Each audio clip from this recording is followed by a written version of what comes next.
Good morning. हाय। मैं आज बहुत सारा नाश्ता लेके नहीं बैठी हूँ। काजू लेके बैठी हूँ। काजू।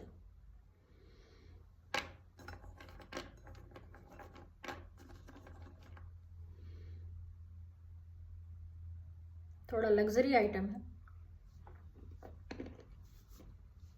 सभी नहीं खा पाते। गरीब देश है ना, गरीब देश में काजू नहीं खाया जाता। जब मुंबई हमला हुआ था तो हम लोग उस वक्त पढ़ाई कर रहे थे और हम लोगों ने देखा कि जो आतंकवादी पकड़े गए थे उनके बैग में ढेर ढेर सारे ड्राई फ्रूट्स भरे हुए थे। तो हमने सोचा कि बहुत सारा ड्राई फ्रूट्स है तो काफ़ी कॉस्टली होगा। आतंकवादी लोग इतना सारा ड्राई फ्रूट्स रखे हुए हैं, तो ये भी पता था कि भाई आतंकवादियों को अगर ढेर सारा खाना खाएंगे तो आतंक कैसे मचाएंगे। आतंक मचाने के लिए भी तो हेल्दी होना पड़ता है ना। आजकल ड्राई फ्रूट्स, आजकल आतंकी तो नहीं दिखते हैं, पर यह ज़रूर है कि ड्राई फ्रूट्स खूब दिख रहा है। सरकारी कार्यालयों में भी खूब ड्राई फ्रूट्स खाए जा रहे हैं आजकल, अलग अलग पैकिंग में, अलग अलग तरीके के पैकिंग में। काजू, बादाम और खजूर और भी ऐसे बहुत सारे ड्राई फ्रूट्स, किशमिश रखे रहते हैं। हमारे नेता लोग ज़्यादा खाते नहीं हैं,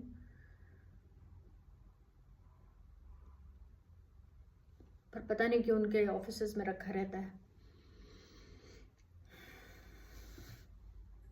काजू से बेहतर है नींबू पानी। नींबू पानी पीजिए। नींबू पानी हेल्थ के लिए अच्छा होता है।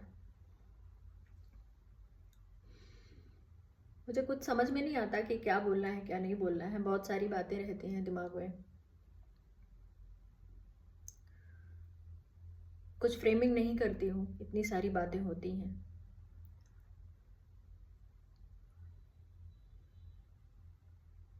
पर मैं आज याद कर रही थी कि मैंने पिछले 5 सालों में लगभग 250 आर्टिकल लिखे होंगे और हर आर्टिकल में, हर लेख लगभग 2000 से कभी कभी 2200 शब्दों का होता है। बहुत सी बातें होती हैं, सरकारों की आलोचनाएं होती हैं, पर उनका कोई असर नहीं दिखाई पड़ता।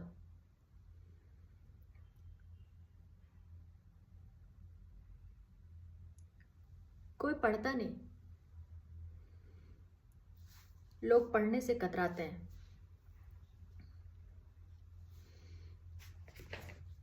ये मैगजीन है कारवान, ये काफ़ी अच्छी मैगजीन है। आज के टाइम पे यही मात्र एक मैगजीन है जो अच्छी है। मैं एक तरीके से इसका ऐड कर रही हूँ। इस ऐड का मैं कोई पैसा नहीं ले रही हूँ, क्योंकि इसका जब ऐड होता है तो इसके लिए लोग चार्ज करते हैं। आजकल हम सभी लोग फ्री में ही काम करते हैं, क्योंकि हम देश सेवा कर रहे हैं। देश सेवा करने वाले भाड़ में जाएं, उनके पास बहुत पैसा नहीं होता। पैसा किसके पास है? पैसा उद्योगपतियों के पास है, और वो और ज़्यादा धनी होते जा रहे हैं, दिन ब दिन और धनी होते जा रहे हैं।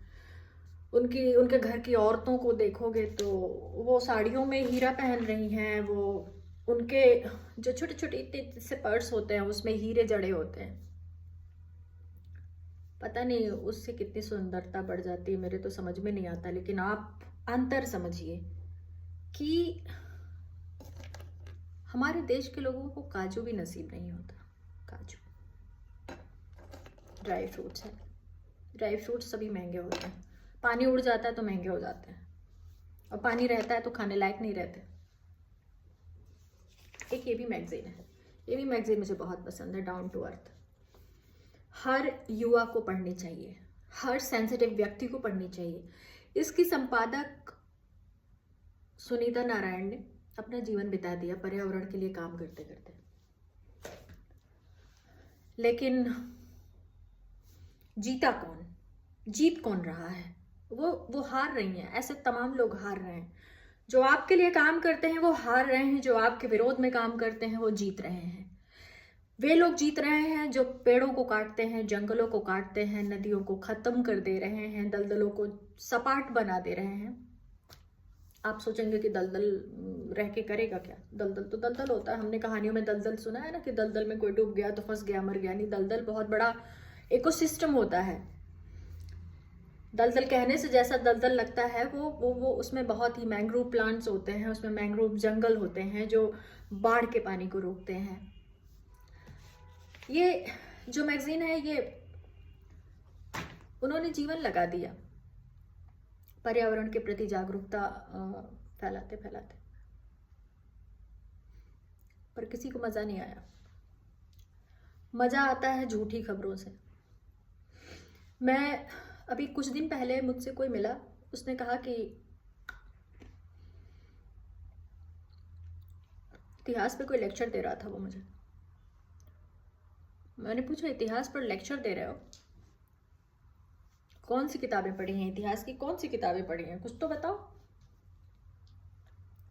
तो उसने कुछ नहीं पढ़ा था, कोई नाम नहीं बताया, किसी राइटर का नाम नहीं बता पाया, इतिहास के बारे में कुछ नहीं बताया। इतिहास का इति था उसके जीवन में, लेकिन वो बोल क्यों पा रहा था? वो बोल इसलिए पा रहा था क्योंकि उसने व्हाट्सएप के फॉरवर्ड्स पढ़े थे, बड़े बड़े व्हाट्सएप के फॉरवर्ड्स पढ़े थे।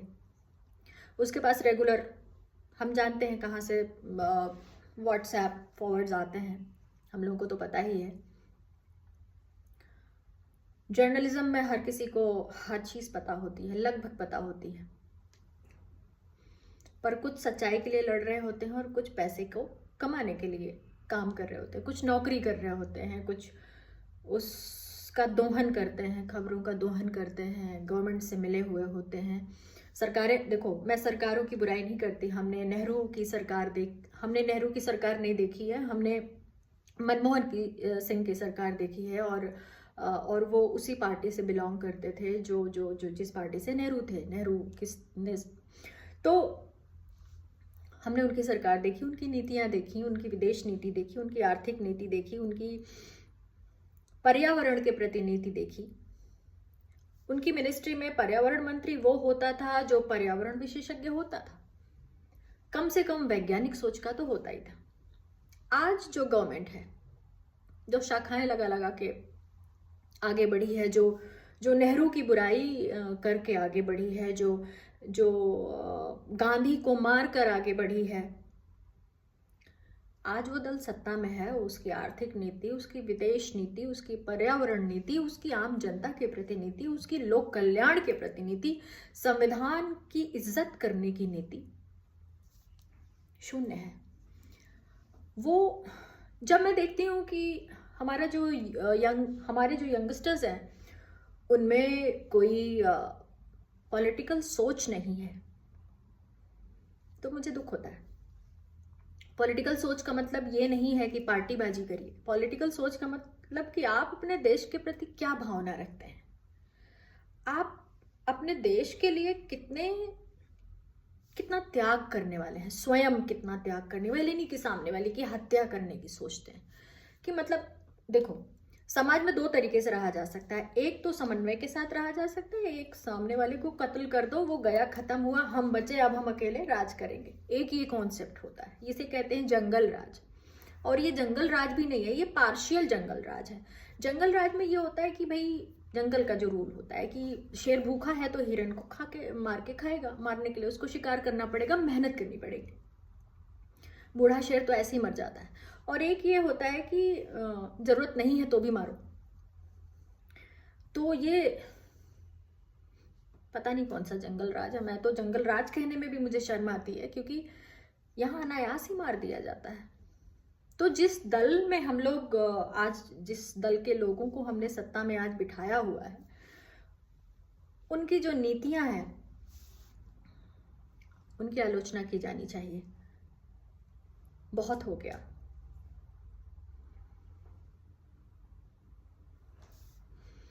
मुझे बताने की जरूरत नहीं है,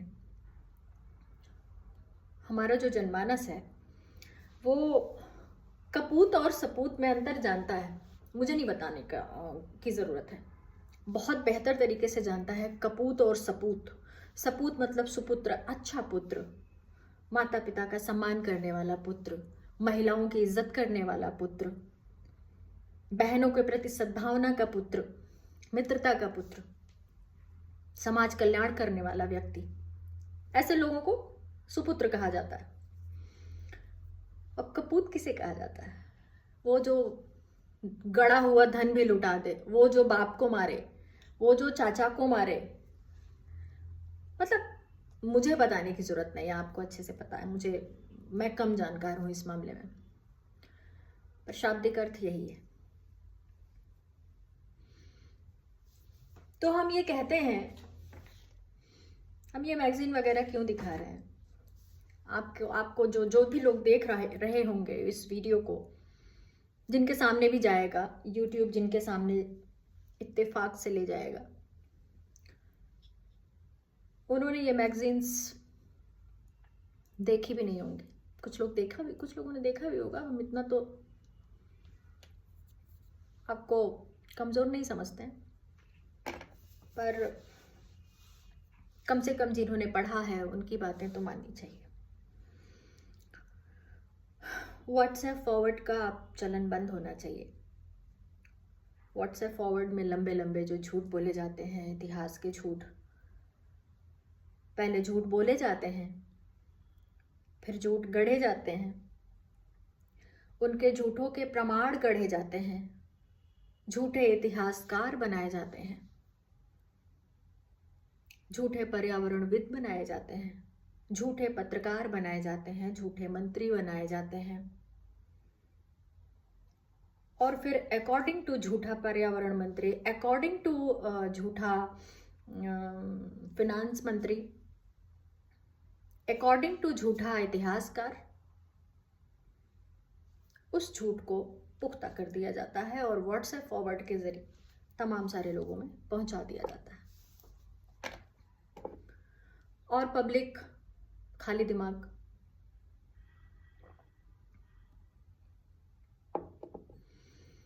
दिमाग होने की वजह से वो उसमें प्लांट हो जाता है। खाली दिमाग का मतलब यह है कि ज्ञान के लिए पढ़ना पड़ता है भाई। ज्ञान के लिए बहुत सी किताबें पढ़नी पड़ती हैं, किसी भी चीज की जानकारी के लिए पढ़ना पड़ेगा, ये तय है। अभी मैं आ रही थी तो किसी ने मुझसे पूछा कि ठंडी नहीं लग रही है? मैंने कहा हाँ ठंडी लग रही है, मुझे नहीं लगती ठंड।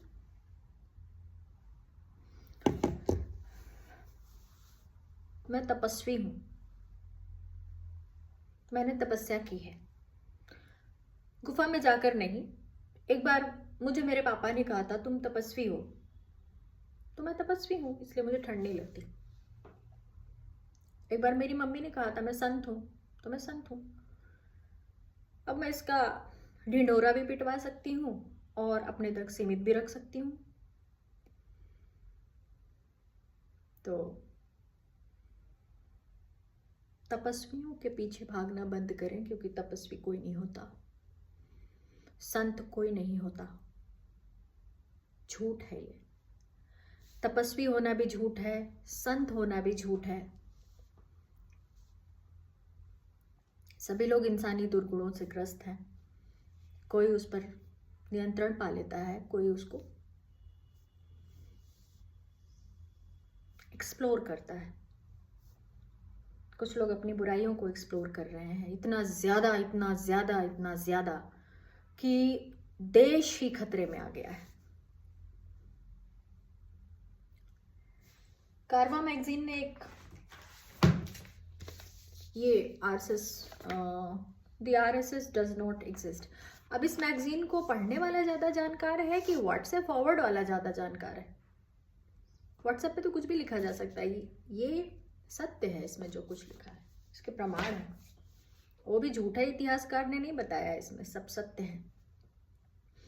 मेरे कहने का मतलब यह है कि हिंदी का शिक्षक आपको हिंदी की शिक्षा देगा, व्हाट्सएप फॉरवर्ड नहीं देंगे। इतिहास का शिक्षक आपको इतिहास की शिक्षा देगा, व्हाट्सएप फॉरवर्ड नहीं देंगे।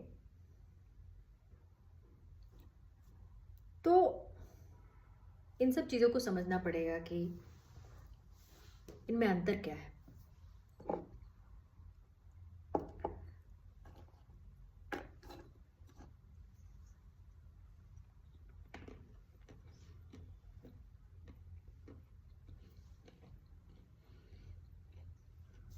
वो दिन कब शुरू हुआ जब अच्छे लोगों की बुराइयां होने लगी? वो दिन क्यों शुरू हुआ जब अच्छे लोगों की बुराइयां होने लगी?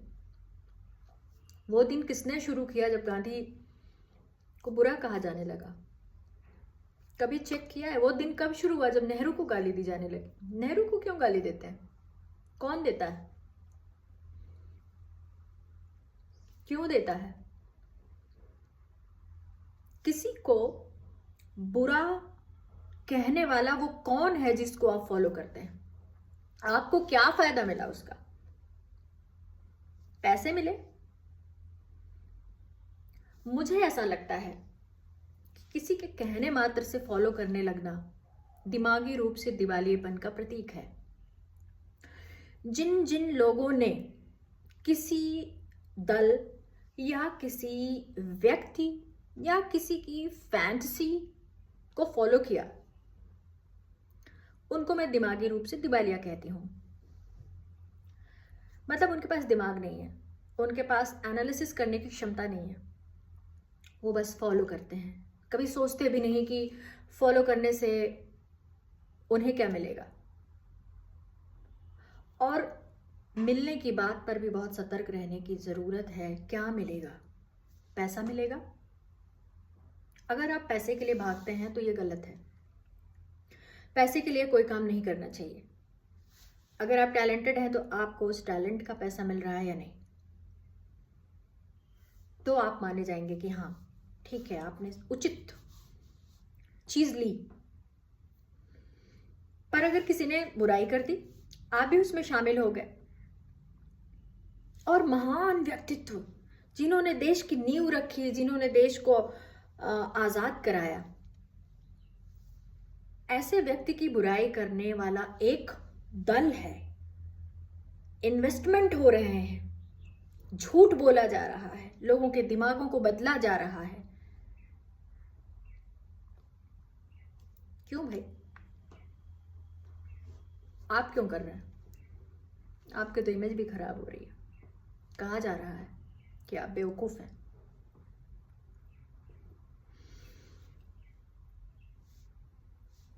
सोशल मीडिया में बहुत सारे वीडियोस पड़े रहते हैं, तमाम सारी चीज़ें बिना किसी प्रमाण के कोई भी बोल रहा है, कुछ भी बोल रहा है, जो मना रहा है, कर रहा है, बस वो ये देखते हुए कि भाई उसको फ़ायदा क्या है, उसके फॉलोअर कितने होंगे, उसके लाइक कितना होगा, उसके शेयर कितने होंगे।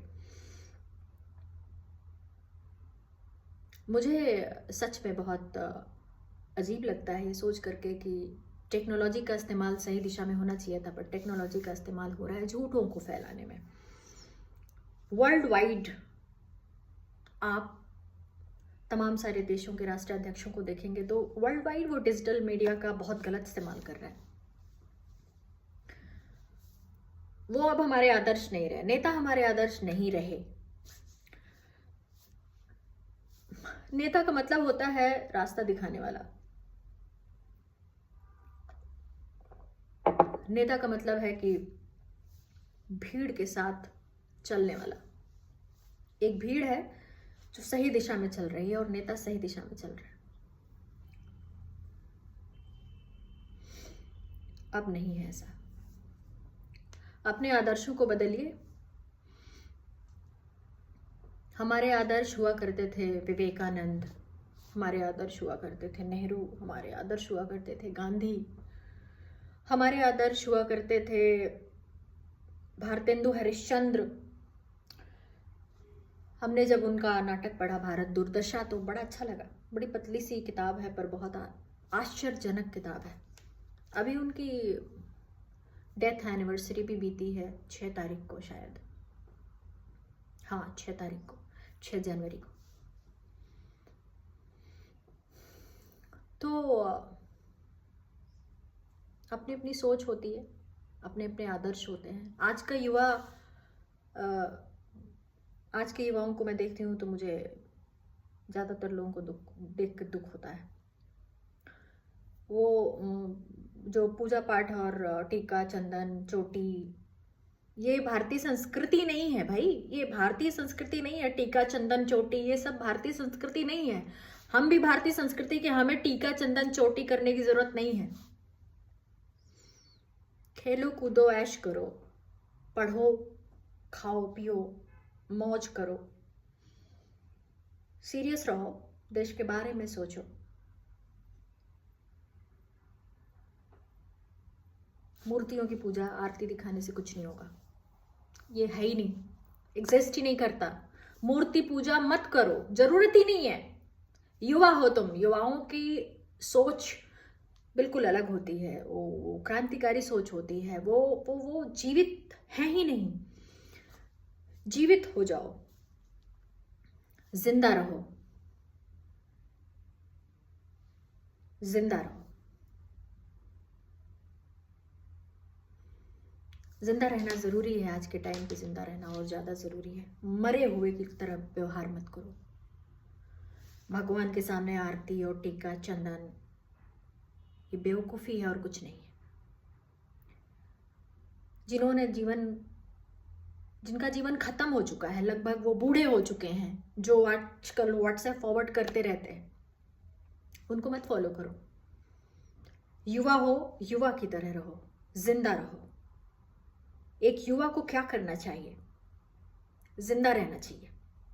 जब वो मूर्ति पूजा में लग जाता है, टीका लगाने लगता है, चंदन लगाने लगता है, और वो जो कर रहा है उसका मतलब भी नहीं जानता, वो ये नहीं सोचता कि इसको करने का फायदा क्या होगा। एक मूर्ति के सामने बैठकर दिया जलाते हुई औरत क्या मांगती है?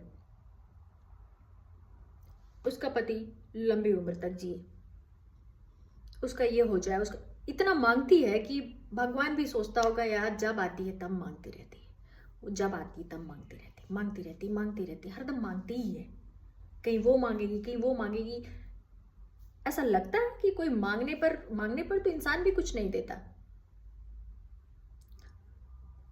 तो ठीक है, बट मेरा मानना है कि युवाओं को इन सब चीज़ों में ज़्यादा रुचि नहीं लेनी चाहिए। युवाओं को साइंटिफिक होना चाहिए, वैज्ञानिक होना चाहिए। आप मूर्ति के सामने पूजा आरती कर रहे हो तो आप क्या करते हो, उसका मतलब क्या है, क्यों करते हो? कभी सोचा भी है कि बस करते जा रहे हो? कुछ सोचो। मतलब सोचना जरूरी है। हम कह रहे हैं सोचना बहुत ज्यादा जरूरी है कि आप जो भी कर रहे हो, बिक रहे हो तो क्यों बिक रहे हो? अपनी अपनी सोच को बेच दे रहे हो तो क्यों बेच दे रहे हो? किसके सामने बेच रहे हो? कौन है वो क्या करने वाला है?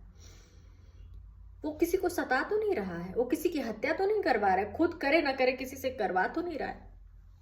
आप उसके साथ तो नहीं खड़े हो, गलत आदमी के साथ क्यों खड़े हो? पाप के साथ जो आप भागीदारी कर रहे हो वो सबसे बड़ा पाप है। हम लोग जब छोटे थे तो हमें ऐसे ही रोका जाता था, देखो तुम्हारा दोस्त अगर चोरी कर रहा है तो तुम उसका विरोध करो, क्योंकि अगर वो चोरी कर रहा है और तुम उसका साथ दे रहे हो तो तुम उससे बड़े पापी हो। तो हम डर जाते थे, ओ माय गॉड ये ऐसा, ओके। तो पता चला हम अपने नकल करते हुए दोस्त को पकड़वा देते थे, हमारा दोस्त नकल कर रहा है, बाद में रिश्ता बिगड़ जाता था। लेकिन ठीक है, ये इट्स ओके।